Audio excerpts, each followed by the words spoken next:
మీద వచ్చిన రెంట్ నుంచి మీకు కూడా మేము ఇంట్రెస్ట్ ఇచ్చేవాళ్ళము, రజిత వాళ్ళకు కూడా ఇంట్రెస్ట్ ఇచ్చేవాళ్ళము. రాజా గారికి నేను ఎన్ఎస్ఎల్లో నాతో పని చేసాడని గిఫ్ట్ అమౌంట్ ఇచ్చిన. గిఫ్ట్ అమౌంట్ సిగ్గులేని వాడికి, ఆడికి అన్ని స్టోరీలు తెలుసు.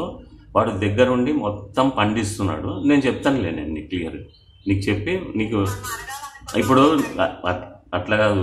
నా నా నా సగం నేను ఇస్తాను, ఇంకో సగం మీరు ఆయన దగ్గర తీసుకుంటే తీసుకోండి, నమ్మితే నమ్మండి. మీకు నేను డైరెక్ట్గా చెప్తున్నాను, నేను ఓపెన్గా ఫేస్బుక్లోనే పెడుతున్నాను. నేను అర్థమైందా? ఓకేనా? మీరు నా పేరు చెప్పి మీరు ఆఫ్ తీసుకోండి. ఇది ఇప్పుడు న్యాయంగా.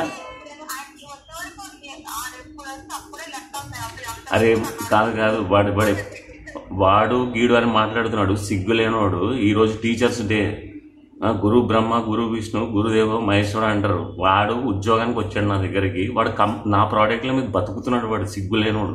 వానికి ల్యాండ్ అమ్మితే డబ్బులు వచ్చినాయి, అయినా కానీ నా ప్రోడక్ట్లో అమ్ముకుంటున్నవాడికి నీతి న్యాయం ఎంత ఉందో నీకు అర్థమవుతుంది కదా. ఓకేనా? నేను నా సగం ఇస్తానని చెప్తున్నాను, ఓపెన్గా చెప్తున్నాను. ఓకేనా?